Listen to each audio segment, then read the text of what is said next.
Five.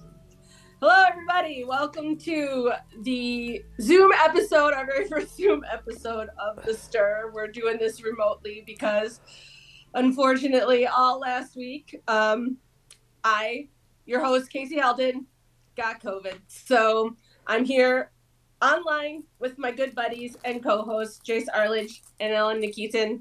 And we didn't want to just leave you with no show at all for today. And I am starting to feel a little better, even though I don't sound like it. So, but we just wanted to give you something this Sunday. So we decided to just, out of an abundance of caution, do our podcast remotely today. So welcome. Yeah. So how's everybody been? Oh, what a beautiful morning. I love your background there, Jace. Hey, I needed to Oklahoma. I wanted to bring some beauty into this, because hey, just it's beautiful. Gotta share the joy. I was actually in that play through the Howell Community Theater. I was in Oklahoma back when I was in high school. I was in that play when I was in 8th grade in high school. So that shows you how long ago. 40. Oh my God. Let's see. This next year will be my 40th year of graduating from high school. So that was 44 years ago. I was in this play. So yeah. What was your part in Oklahoma? Oh, I was a Towns kid. That's all. I was a saloon girl. Oh. You know that ballet that they do? I had the feather and the can skirt. Oh yeah. It was fun. Oh, it was fun time. Anyway, Ella has no idea what we're talking about, probably. Yeah, what are you talking about? I need you to explain this. Oklahoma, where the sun comes sweeping round the plains. I'm not even going to try to sing. Not with this voice. Not. I gotta say something. I've been laughing recently because, I have some folks that I work with that, talk about prices and how everything is so terrible. And, before, and I gotta say this because gas in Fowlerville, where I live, is $3.59 a gallon. Okay. In one gas station. Closer to the expressway, it's $3.69.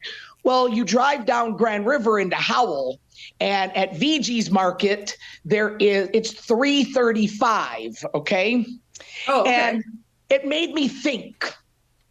I keep hearing all these people talk about how, gas was $1.90 before Joe Biden took, office.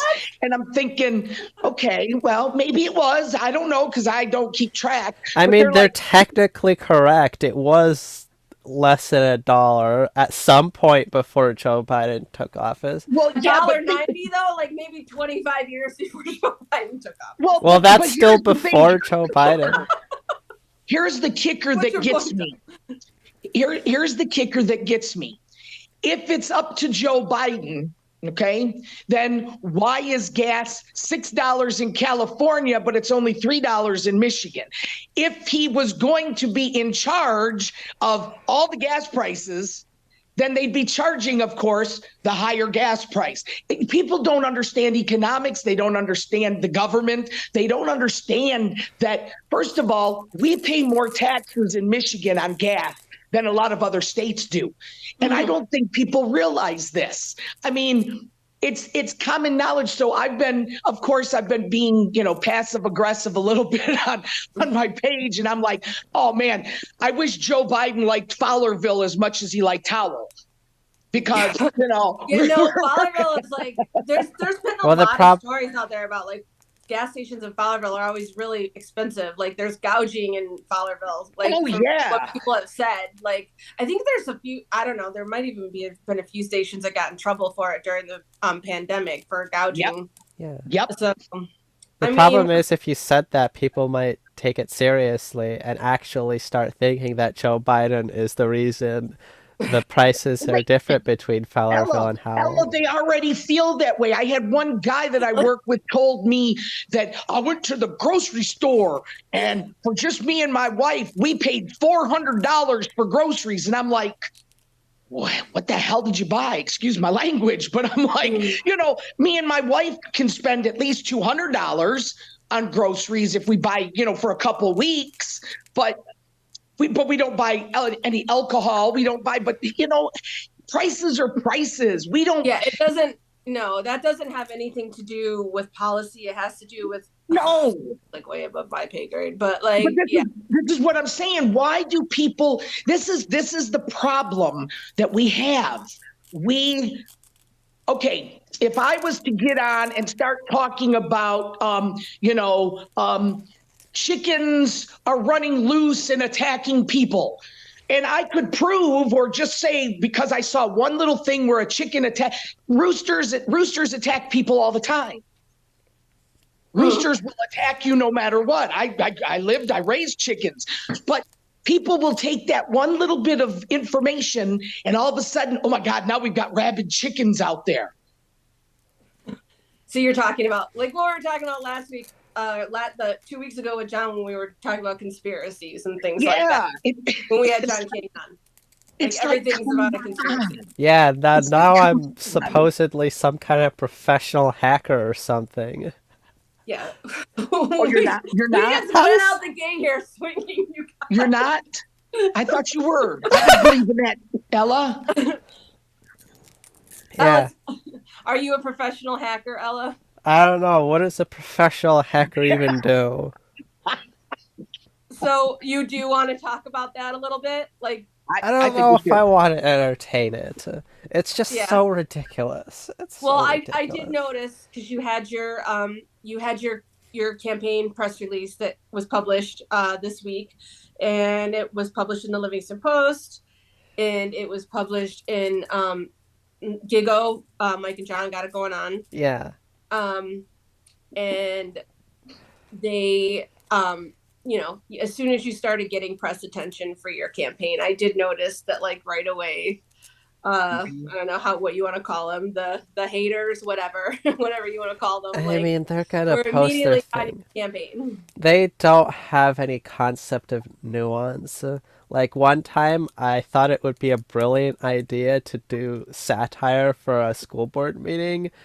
Call it to the public, and they legitimately thought that I was not joking, and I don't know how they didn't get that. Well, you know what the thing? I listened to some of the video that is going on. Well, actually, maybe they knew I was joking, and they were just, did it on purpose. The thing that you pointed out about that video, I mean, listen, I've been through it myself. Get used to it because it's gonna happen. Because you're going to be attacked because they attack people because they have. I've said this before. I feel like a broken record. I said it before a million times, but they attack people because they have no fresh ideas of their own. They have no solutions of their own. They will go and attack people, and we just saw this with the mayoral campaign in Howell. It was highly unsuccessful. They will go negative, create lies about people, sometimes horrible lies like they did with Dr. Ellis, right? Because they have nothing of their own to contribute. They have no fresh ideas to contribute. And I already see them doing that with you. So, that kind of thing, like kick that dirt off your shoulder as Jay-Z says, to quote the ever-wise Jay-Z, you gotta, brush the dirt off your shoulder, okay, and keep going. That's my advice to you, because what you're doing, your message that you have is obviously reaching a certain group of people, and it bothers them because they have no counter argument. Like, why? This is what I was. This is, we kind of hit the ground running as soon as we started going today. But there's things that I think is.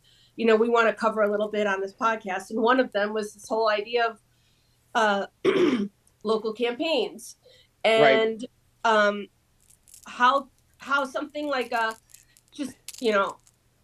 last week we had the Howell mayoral race, which was a nonpartisan race, that because of a few very ugly, nasty people that have, again, nothing to contribute of their own, start spreading horrible rumors about a man who has served his country in the Air Force as a colonel in the Air Force,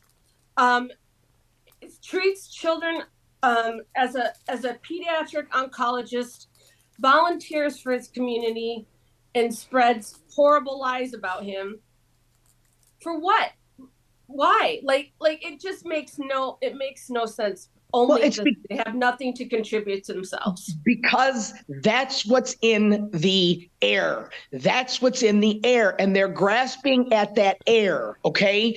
And anything that they can do to make things, worse and make people question things is what they're going to do. It has nothing to do with Dr. Ellis. Okay. And I think that's the point we have to understand. It has nothing to do with Dr. Ellis. It all has to do with them because they have nothing else. They have nothing else. And right now they're taking what the talking points are around the country right now. Okay. That's what they're doing. And Bob Ellis happens to be the focal point. So what they're going to do is they're going to take all the good things that Dr. Ellis has done, and they're going to say, see, look at what he's done. Look at it. He's doing exactly what everybody else is doing. And they're saying, and we need to protect the children because that's their whole story, Kasey. Yeah. That's their whole story. This time it did not work. For people who are wondering, Dr. Ellis, he was on our show a few weeks ago, and he ran for mayor of Howell to maintain his seat. He was the incumbent, and he won. He won on November 7th, despite a very disgusting group of people who decided to spread rumors that I won't even repeat on this show about him, that were completely unsubstantiated rumors, made up of whole cloth about him because he came to Howell Pride. Disgusting. And all of those people should be absolutely ashamed of themselves, and also embarrassed. And frankly, I feel like they owe Nick Proctor an apology because they tanked his campaign. Yeah, they really did. Well, the question that I have, because I'm not involved with Howell and their politics. However, now I noticed that the other people won. Also, the incumbents of the rest that were running, they all won. Am I correct? City Council. Yeah. Now, is that a good thing? City Council. Mm-hmm. Yeah. Adam Smitty didn't win. I was a little bummed about that, but kudos to you, Adam, for trying. Right. But that's basically how that went. It was the incumbents, and it was fine. This is if we're going to have this much ugliness in a nonpartisan mayoral race for the city of Howell, like, how ugly is it going to get in 2024? I think people are tired of this. They're tired of this. They want politicians that are going to address their problems, that are going to address their concerns. And, Bob Ellis did that. A lot of people in Howell, like, they want to see pragmatic solutions to some of the local issues there, like sidewalks. And Bob Ellis mentioned sidewalks, but they want to do it without seeing their taxes raised. Like, he always, despite all of the ugliness in the mud that was slung at him, he constantly stayed on task. He did not go negative. He didn't go negative on Nick Proctor. He didn't go negative on these disgusting trolls. Right. He stayed on message, and he won. And I think people they can see through this, and it just didn't work this time. And hopefully hopefully that message will get through, So congratulations to Dr. Ellis. We were so happy to have you on our show if you're watching, and we'd love to have you on anytime. And we're so happy for you. So just wanted to say that. I do have just a couple other things I wanted to say really quick before we get into like more topics. And I think our conversation, our first Zoom podcast is going really awesome. But I wanted to first say a message to our friend Ed. Ed does our show. He keeps our podcast kind of rolling off camera, Ed Gentile, and he was thinking about maybe being with us today, but then his father got very sick in the hospital. So we just wanted to send him our love and support today and let him know that we're thinking about you, Ed. And we hope that everything is good with your family. And then the other thing I wanted to say was, I think I might have said this in the beginning of the podcast. If I did, I apologize. But we were supposed to have today we were supposed to have a special guest on today. We were going to do a whole episode about cannabis, but because I got the Rona, we canceled. But Angie Roulier is going to be on our show. We're currently working on rescheduling with her. She's a Deerfield Township resident, but she has written a whole book on cannabis. It's called Pot for the People. I got this on Amazon. It came out, I think, earlier this month. She is an amazing woman who has a lot to say about cannabis use. And we wanted to do an interview with her and talk to her a little bit about her views on cannabis, both medicinally, recreationally. She's worked at a lot of different, helped open a lot of different dispensaries and stuff in the area. And so we're going to have her on in the upcoming week. So just stay tuned for that. We'll announce it on our Facebook page when we have a date, a rescheduled date solidified. So just wanted to get those things out of the way. So guys, wait, did you just do the thing? Oh, I did the. You did the thing. I saw it. I need my muffling pillow, so I do not clap. I mean, that still made a sound. I'm sorry. You're just gonna have to not do it. Okay, I will not do it. But yeah. Good. So anyway, Jace, the other thing I wanted to talk about, because you had mentioned earlier on in the show, you started talking about inflation and how expensive things are and gas and groceries and all that. And I mean, we all know there's a lot of factors associated with that. And Joe Biden isn't sitting at his desk in the Oval Office, with his pen gleefully, maniacally laughing and making gas prices as he makes gas prices between Howell and Fowlerville somehow different. I mean, we know this is not how this works. Right. I hope people know that's not how this works. You're talking about a lot of complicated economics here, but there is something. There's an element to all this that I think when people talk about inflation, they talk about prices and whatnot that we're missing, and that is wages. You hear people, trying to blame people for how politicians for how expensive things are. The thing that I rarely hear is where people talk about wages and how wages have declined so much over the years. Excuse me. And there's been some big news. And I know we wanted to talk about this. We want to do a whole episode on this, and maybe we will in the future. But there's been some big news involving unions here in our state. Oh, you got it! I ordered mine. It hasn't come yet. So hold it up again. So this is Distill Social, who we're hoping to have on our show sometime early next year. I'm working on that, by the way. They have agreed to come on. I just haven't scheduled them. They're giving away a free sticker. It says, "United we stand." Hold it up, Jace. United we bargain. United we bargain. Divided we beg. Yes. Yeah, there you go. United we bargain, divided we beg. So this is something that Distill is giving away for free. You can go on their TikTok and order it, I think. I think that's where I got it. On Facebook and Twitter. They're like advertising it all over the place. All you gotta do is give your name and address. They'll give you a sticker. I get their sticker all the time. They've given away a few of them. I've got like 3 of them, but I like the chair one. Yeah, I have that on the back of my iPad. But sorry, I'm losing my voice. COVID. But we tied to that is the UAW, and tied to what you're talking about in terms of cost of living, and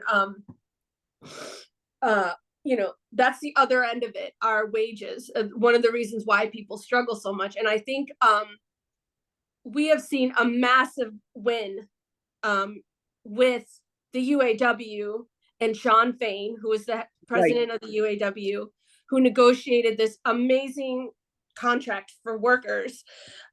Just a couple bullet points of this contract. They earned a 25% pay increase, which is when was the last time you've ever heard of anyone getting a 25% pay increase? Just let that sink in for a minute. And just so you know, according to an interview I heard on the Daily, which is a New York Times podcast where they talked about UAW and Shawn Fain, that 25% pay increase is higher than all the pay increases combined that the UAW has had, like since the earlier days of Obama, when they had to make those concessions in order to keep the the big 3 running. So oh, no, excuse me. I'm looking at my notes. It's more than all the combined raises over the last 20 years. Well, I guess that would be kind of close to that time, 20 years. Yeah. So that's more than all the combined pay raises over the last 20 years, according to the New York Times. They have the right to strike over plant closures, which they didn't have before. And there's also a baked-in cost of living increase for them for that contract. So if, like what you were talking about, Jace, where you're talking about inflation, you're talking about cost of gas, the cost of groceries, those things are going up, that all contributes to the cost of living. In their union contract, they have a cost of living increase baked in. So if the cost of living goes up, their wages have to go up. That is part of their union contract. Well, and that is beautiful, because everything goes up except for wages. And how can you, come on, a regular person, anybody cannot afford to live. What do you choose? Do you choose food on the table, or do you pay your house note? Yeah. And you know what? I think I saw like a graph somewhere that shows like productivity increasing but wages staying the same. People are being paid the same amount to do more and more work. Oh yeah, and this has been the story with the big 3. They've reaped enormous profits since the big 3, since Obama came in, did the rescue plan. They have just been making bank hand over fist for the last 20 something years, and the workers have not seen the benefits of that. But Shawn Fain came in as the head of the UAW, and he was very smart about the way that he did those strikes. Rather than strike at one plant, they moved those around to different plants, so that the big GM, they never knew exactly where. I think it was GM. It was one of the big 3. They never knew exactly where the strike was going to happen. And it put less of a burden on one plant to take all the heat from, it allowed other plants to keep running while that one, that it was just like a temporary strike, so that it gave relief to some other, workers, and it worked. So the thing is, and then you'll hear Republicans look at the Donald Trump. God, I was hoping never to have to say this guy's name on our show, but he doesn't even go to a union plant when he was in Michigan last time. Like he went Right. to a non-union plant, and Sean Faye was like, "What the hell is that?" You know, you're not, dude. You're not even in a union plant. Like, what are you doing? And then he's trying to tell these workers, this billionaire, whatever money he makes, is trying to tell these workers that they should leave their union, or they shouldn't pay union dues. You know, that they shouldn't pay union dues. And then Sean Faye turns around, delivers one of the most impressive labor contracts I think we've seen in decades, and just made a joke out of that guy. Well, you know what's so cool is I was looking on the as a matter of fact, I'm looking right now on the GM, and it talks about the 2023 contract wage rate scale. And you know, right now the current wage rate, if it's $17 an hour, by ratification of this new union thing, they will go up to $24 an hour. So at ratification, they've already went up almost $10. And by September of 2024, they'll be at 20. Now this is step one. They'll be at 27. Yeah, they phase it in. Right. And then a year later, they go up to 31. And then a year after that. So by 2026, these people will be at $38.47 an hour. And by time the end of it is in September of 2027, everybody from this current that are in step 2, step 3, they'll all make $40.39 an hour, which that's good because you know, that's like $80,000. That's close to like $80,000 a year. Exactly. Yes, which is going to help them get by with those, you know, with those cost of living increases that we're all kind of experiencing. We need wages to rise. That's why a lot of us are struggling, but you rarely ever hear Republicans ever talking about that. They don't want to talk about how wages are stagnant. They just want to sit and blame Joe Biden for gas prices. At any rate, what I wanted to say about this that I just found so impressive, because, you know, this is the thing with Republicans, and you see this from a local level all the way up to the top, where all they want to do, and Jace, you talked about this, they want to talk about gas, they want to just complain and feel like portray themselves as like being victimized in some way by the system. Okay. Right. And they don't have anything to counter that. So, but along comes somebody like Sean Fain with unions. And that is an empowering message with the UAW that says, you know what? You are not a victim. If you want to see change, you need collective action. Right. Get in there, do the work, and make your life better. Take power. Right. Organize and change the system. Right. And that is what Sean Fain has done with the UAW. He has demonstrated that can be done, that people have the power to affect change. Individual people working through collective action have the power to affect change for their own selves. Right. Which is, and I think you're going to see Republicans like increasingly terrified of this message, because it really is a counterweight to, I mean, what do they have at the counter? Oh, we're all victims of the deep state and there's nothing we can do but storm the Capitol. Like, I mean, like you compare two things, like look at these two things next to each other and you tell me which message is more empowering. Right. And I felt so, it really invigorated me to see that contract come through, and to see, I'm just such a huge, I stand Sean Fain like at every turn. I think he's an amazing person. I think he's going to do great things. And already, like Toyota and all these non-unionized plants in the South are raising their wages.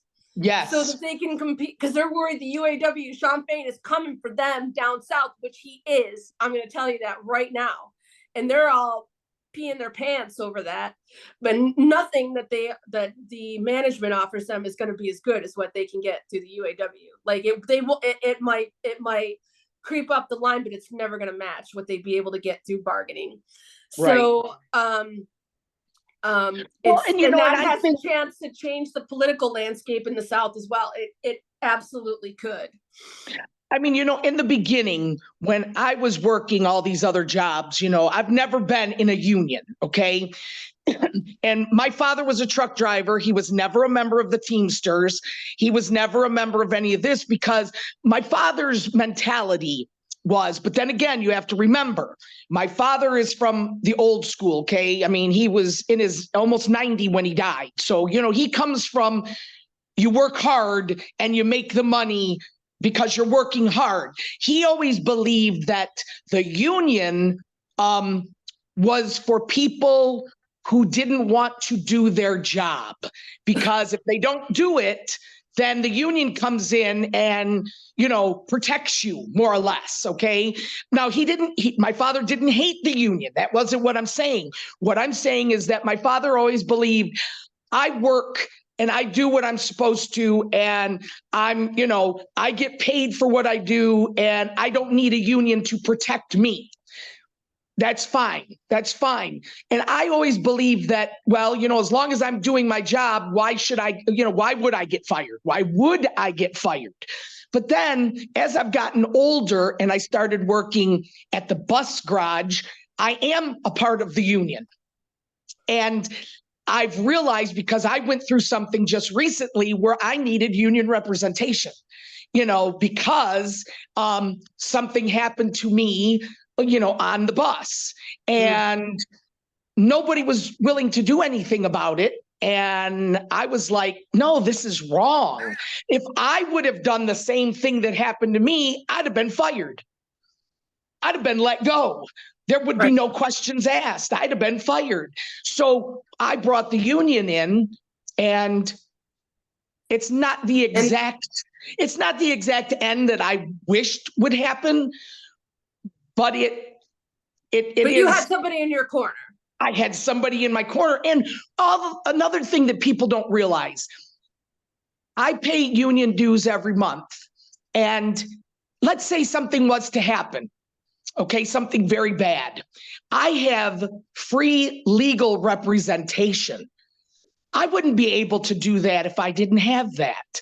There'd be no way. I can't afford a lawyer, And I mean, even if nothing happens, like they can, if you're not in a union, like they can let you go. You're at will. Like they can let you go because they don't like your face. Like they don't have to. They don't have to give a reason. So I mean, and then also layoffs as well. Like but I don't like people though, because there are people, just like everything else. There are people who take advantage of that. Well, I can do whatever I want because I'm protected. I know people who do that.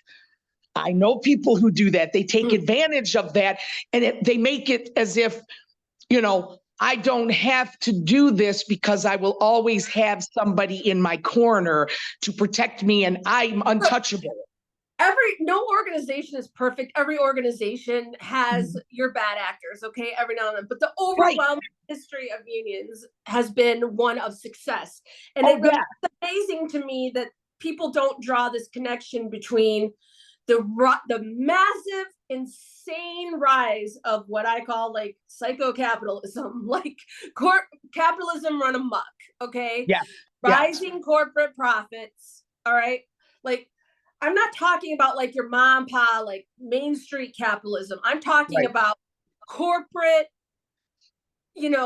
profits just running amok over your average person, and the wages of the salaries of CEOs, like 30% of 30% of a room full of people own like 2/3 of the nation's wealth. Like you've seen this happen in our world.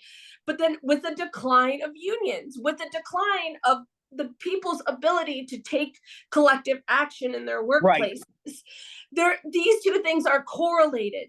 These corporations have worked. And, I grew up, my grandfather was in the UAW. Okay. My grandfather worked for Detroit Diesel. I've been thinking about him a lot this weekend because yesterday was Veterans Day. And like my grandpa Ray was kind of my hero in life. He died when I was a teenager, but he served in the army over during World War II, and he was at Bastogne in the Battle of Remagen. He was a staff sergeant, and just he was kind of my hero in life. And I was thinking about him a lot yesterday. I have like recordings of him that my cousins did talking about when he was over in World War II. We interviewed him, and I was listening to his interviews yesterday. He's been dead for a few decades now, but he was in the UAW, and he eventually worked his way up to foreman, and then he wasn't in the union anymore, because you can't be in the union if you're management. Right. But you know, he was a poor Southerner. My grandfather was from Alabama, and he grew up a poor farm boy in Alabama, picked cotton with slaves, had no money. They were farmers, and he came up north during the Depression, and because of his union job, because he worked on the Ford assembly line, and then he ended up working for Detroit Diesel. And because of his union job and the gains that he made working with the UAW, you know, and he was very active with the UAW. This is back, you know, in the 50s, when he got back from the war. He was able to buy a nice house for his family, and my mom and my aunt, you know, and my grandmother, who I always call my sassy, they had a nice house. They were able to take vacations. They were able to, you know, just live and have a nice life for their family. And my grandfather would always tell you that was because of unions. You know, my grandfather hated Reagan. He loved Roosevelt and hated Reagan, because Reagan tried to break the unions. This is back in the 80s with you know, with the this all started with Ronald Reagan back in the 80s, where he tried to break the I keep wanting to say Air Force, but the airline air traffickers, right? He tried to break their unions at the airports. Probably not saying that right, but you can Google it. Google Ronald Reagan union busting, and you'll learn all about it.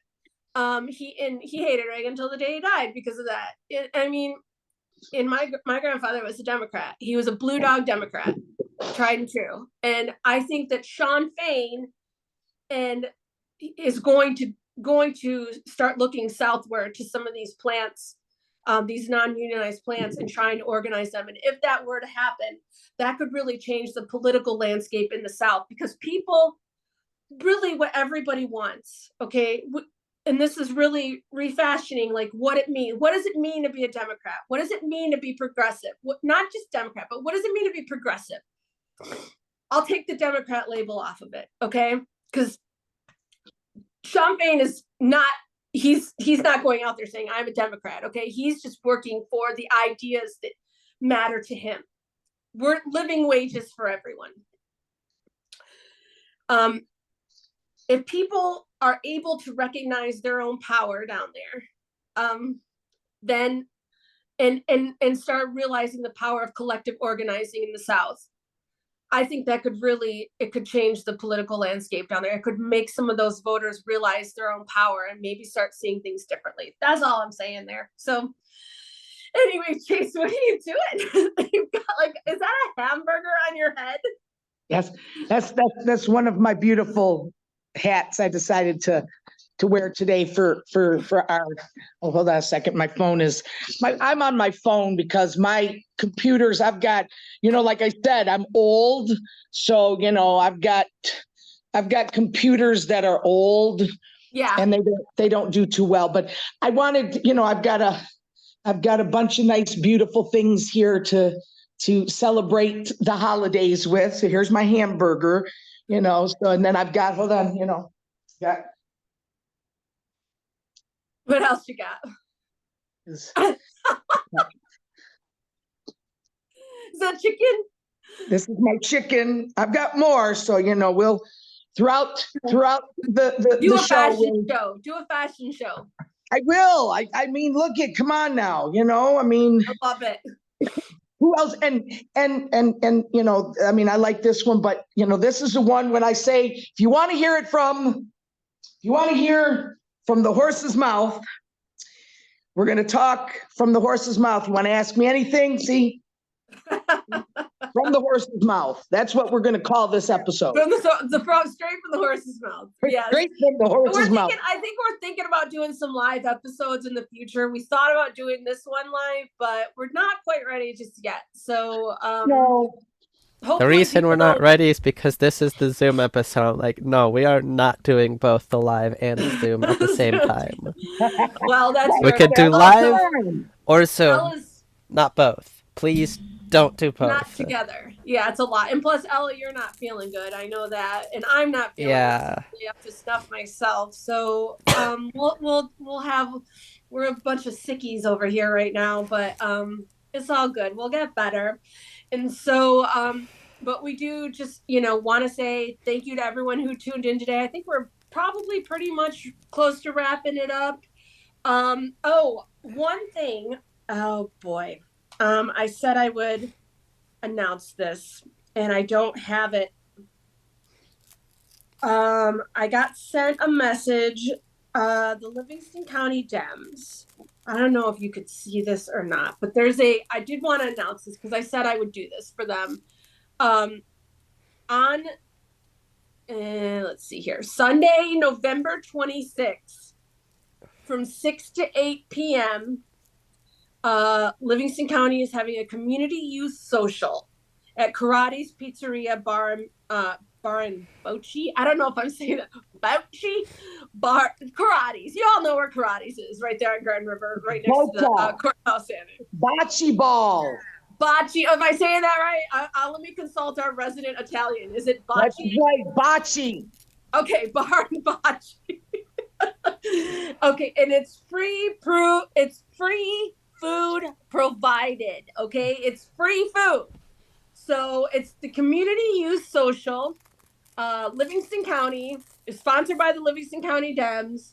This is Sunday, November 26th, from 6 to 8 p.m. So if you're looking for something to do on a Sunday night, November 26th, y'all, community youth social, youth, if you're out there listening, youth, get out there. Here's the thing. If you go to the Livingston County Democrats Facebook, they have a QR code.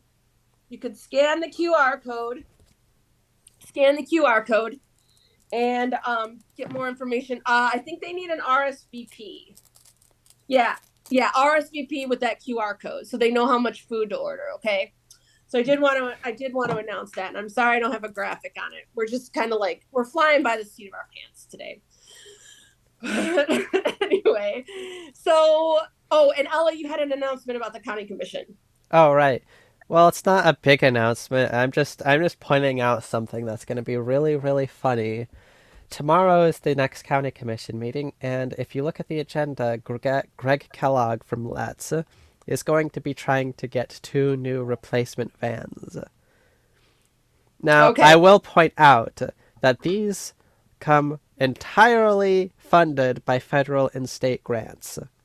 Now, I remember several, back in August, I think, there was a very similar thing where Greg Kellogg wanted replacement vans, once again funded by federal and state grants. I remember County Commissioner West Akagiri just asking a million questions about, how will this be paid for?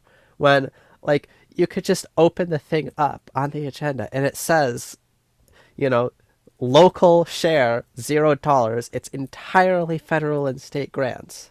So West Akagiri never does his homework. Well, it's not even about doing homework. I think it's more about wanting to seem like someone who's asking all the questions. Yeah. I mean, I can guarantee you tomorrow he's going to waltz in there and he's going to be ask Kellogg once again, oh, so where will the money for this come from? Thinking that he's so Ella, Ella, smug. let me ask this question. Now, this is coming from somebody who knows nothing about what these people do. You're the resident guru on this, okay? So here's my question, because I don't know Wes Nakagiri. I don't know most of these people who are on this commission. I only know one. And I already know who he is and what he's about. So, and I'm not even going to mention him because he doesn't deserve to be mentioned. However, is it that Wes Nakagiri does what he does or asks the question he asks because he's now just hear me out, because he wants to hear it from whoever is coming in to see if they know what's going on? You know, is he asking the question because he doesn't know, or is he asking the question because he wants to know if you know? I mean, does that make sense? I feel like the reason he's asking the questions is just to, seem like he's being so fiscally responsible with the county funds. It's like, okay, because sometimes people ask questions because they want to know how much you know. Right. Because I mean, if I was to go in there and say, I want to buy a new bus, we need a new bus. Okay, well, how are we going to get that money? Where are we getting that money from? Now, me, I don't know. So I wouldn't know how to answer that. And I'm just wondering if, and I'm not trying to be facetious with this. I'm asking a genuine question. Is it because he wants to make sure that those people know what the heck they're talking about? No, I don't think that. I don't think so. so. No, he's a showboater, and he knows exactly how much, or either he does. I think what Ella's trying to say here is either he doesn't knows know. exactly what's going on. He knows. Yeah, it's like, well, for somebody though that's like me that doesn't know these people, it's good to hear this. No, he's a showboater. I don't know. No. Yeah. So, I mean, and it's his job to know. So why is he asking? Like, it's his job to be prepared as county commissioner. He's given a full report in advance. Why is he asking this question? He obviously knows the answer. It's either he knows or he didn't read the report, which is what I think Ella's trying to say. I think he knows. Yeah, he does know. No, he knows. Okay, but that's why I'm asking the question I'm asking. He might He's know. He's a politician. Exactly. He might be doing that because it might be saying something to you, Kasey. Maybe I know something and then I go, okay, but where are we going to get the money from, Kasey? I know where we're going to get the money from, but do you know where we're going to get the money from? Do you see how I'm... Right. Well, the county, the point is that, and I mean, this is true and it has stayed true, and it's not just Wes Nakagiri, but like, the county board of commissioners has been significantly underinvesting in our community, and this is a whole other podcast you could do about this, but has been significantly underinvesting in our community for the past at least decade, if not more, on a variety of things, not just transportation, but basically, if it isn't a part of the sheriff's budget. Well, I'll tell you this: they didn't ask. Livingston County Sheriff's budget. They don't really want it. They don't want to invest anything in it. And you look at like things like Livingston, like the community mental health. They get this tiny fraction of a contribution. And then you got public health. Like now, that's probably going to become the same kind of disaster that it's becoming in Ottawa County right now. Who knows what the board has planned for that? I know in Ottawa County they're talking about paying their health officer $4 million to resign now out of the county budget because they don't like her. So they want her to pay her $4 million to resign. How is Livingston County so invested and connected to Ottawa County so far away? How does this work? Oh God, that's a whole other episode. And but we know for a fact that the Ottawa Impact has been emailing with certain members of the of certain prominent political activists out here, I'll say that, trying to coordinate a plan for bringing their template for this far right dysfunctional government that they're experiencing in Ottawa County right now over to Livingston County. They're strategizing it, and we know that. So, I mean, it will, and also, I mean, all you have to, the chair of the Livingston GOP was actually talking about it. She was talking about how, like, her wanting Jennifer Smith wanting to bring their style of government here. She mentioned that on a podcast recently. So they're looking into that. But that's what's going on in Ottawa right now. I'd have to look up the story, but they're looking at paying their health officer $4 million. She would be the third highest paid public official in the state of Michigan, I read. Like, resign. Her name is, oh my gosh, I bookmarked the tweet. Yeah, to resign. They want her to resign. Why? Oh my gosh, because they don't. They did not like her. Oh my gosh, you're gonna make me look it up. They did not like her the way that, long story short, they didn't like the way that she ran the health department during COVID. She was responsible. She was pro mask, pro vaccine, and they didn't like that. So now they want to run her out. And I wish I had the tweet on me, but I thought I bookmarked it. But so now they don't like her for that, and so they want to, and they're looking at doing something. They're already doing that on our county board. They're trying to curate this board on the Livingston County Board of Commissioners. They're trying to create this subcommittee of curated science deniers to direct policy at the health department here in Livingston County. They already passed that. They passed it last month. So people need to keep a close eye on that, because Kasey, you know what? I have kept quiet about a few things because I didn't want to make people think that I was this, radical type person. But I'm going to tell you something, I have a real hard time with a few things that people do, sometimes on both sides, but primarily on those people that come up with this. I don't want this. It's my family. I want to raise my family the way I want to. I don't want to see this in my schools. I don't want to see this in this. That's fine for you.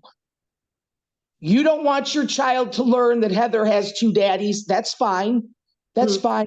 But I want my children to learn that Heather has two daddies. So who are you to tell me that I can't let my children learn that? If I want my children, and then they say, well, don't learn it in school. Well, first of all, let me put it to you this way. We have been sexualized from birth, before birth, okay? We have these gender reveal parties. For what? For what? Okay? Gender reveal parties are the stupidest thing. I'm sorry. I'm going to say it. People aren't going to like it. I'm going to say it because we're already deciding what they are. I think if you manage to accidentally burn down a forest in your gender reveal party, you actually deserve to have your kid come out of trans. But see, my point is I don't care how you want to raise your child. That's your choice. You are their parent, but you do not have that right to tell me how to raise my children. I have said this before. I have 5 children. Each one of my children raised, 3 of my children raised by 2 women, and then now by me, who is transgender, and a lesbian mother. And my 3 children are as straight as a freaking arrow, okay? And I taught them about Black people. I taught them about slavery. I taught them about Christopher Columbus. I taught them everything so that when they got into the world, they would know the truth, because that's how my children are so well-rounded. And I get so tired of people, well, my third grader doesn't need to know. Let me tell you something, okay? Let me tell you something. Come on my bus. Come on my bus and listen to how these children talk. Children, I'm not talking high school. I'm talking kindergarten, first and second grade. How they come on that bus and they talk about, oh, I kissed a boy today. First grade, we held hands. Now you're going to tell me that's okay? Oh, but that's okay. That's innocent. Oh, wait a second. None of that's innocent. What is it? What do they need to know? This is what bothers me. And I'm sorry, I know I'm going on a rant. No, but I'm telling you, friend. Do it. It bothers me to no end. To no end. That these people want to come and tell me, you don't want to wear a mask, don't wear a mask. But don't tell me that I shouldn't be wearing a mask and that I'm a sheep because I'm wearing a mask. Guess what? Knock on wood, wherever I've got wood around this dadgum place here, I have not got COVID once. I've been sick and I've been tested every single time and I've not gotten COVID, okay? Yeah. I've gotten all my boosters, I've gotten everything. All these people who didn't get boosters, didn't get shots, didn't wear masks, you know how many times most of them have gotten COVID?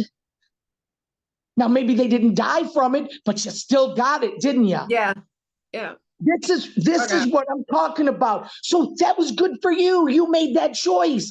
But gosh darn it, don't tell me how I am supposed to live my life because you don't want to believe what's out there. I lost family members in Italy when it first started. I lost lots of my family in Italy due to COVID because they didn't know what to do to help. I'm telling you, this country, this world is got, I wrote an article in the News and Views this week about the Fowlerville News and Views. Yes, I do. I write one every week. I have an article in there. And I wrote about, it's so sad that we as a country look at other countries and how they treat their people as barbaric and how they treat their people as, uncivilized and everything. But here we are doing the same exact thing to people, only we do it under a hide and seek little thing. Oh, that's not what we're doing. That's not what we're doing. Well, let me tell you something. When an inanimate object becomes more important than a human life, there's a problem. There is a problem. And I'm talking about the Second Amendment. When the Second Amendment becomes more important than the human rights of people, then there is a problem. Yeah. A huge problem. I mean, people talk about abortion. Okay, let's talk about abortion, all right? First of all, it's none of my business. My body, your body, Ella's body, I don't care whose body. You want to do something, that's your choice. Right. Everybody is okay with, can't kill the fetus. It's a baby. You can't. But when that baby's born, where's the funding? Where is the help? Where is the help? Yeah, it's like, they, that it's like once it's out of the womb, then forget about it. Like, exactly. And the other thing is like, you said that thing about, I can do whatever I want. Here's the fun thing, some people think that because I have autism, that automatically means I shouldn't be able to do whatever I want, which is complete, that's not what that is. What do you mean, Ella? Could you talk a little bit more about what you're... Well, in some places they have tried to pass laws about, trans people transitioning, and one of the, long list of restrictions was getting tested for autism. Oh, really? Yeah. So they're trying to say if you're autistic and trans, you can't receive gender affirming care? Apparently. Yeah. Yeah, they're talking about insane. if you have something, yes, you're correct. They won't give you any type of they won't allow you to do other things if you're transgender, but still, I'm 57 years old. Yeah. Who's got the right to tell me what to do with my body? Who has that right? Because they're not just taking away gender affirming care for children, they're trying to stop people like me from getting it. Right. Oh yeah, there was that story, Matt, they talked about it on Maddow, where they one of these universities I wish I had some university hospital was giving records to the attorney general on trans people, medical records, like, oh God.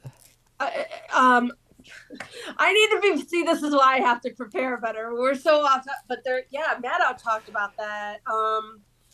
Some medical records for trans people were like given over to an attorney general. Like, this was either in Virginia or South Carolina or something like that.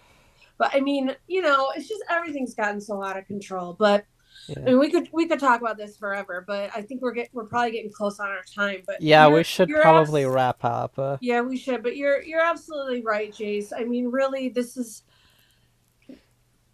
You're talking about an agenda really where everything is projection, you know what I mean, where like they talk about control, but like what they really want to do is to control. Like that's really what it's about. That's it. That's it. 1933 Germany is what I see. Yeah. So anyway, yeah, we need to, we all need to stay vigilant, pay attention, and pay attention to what your local leaders are doing, and your statewide leaders and your national leaders. Run for office, support your local candidates who have Democratic values.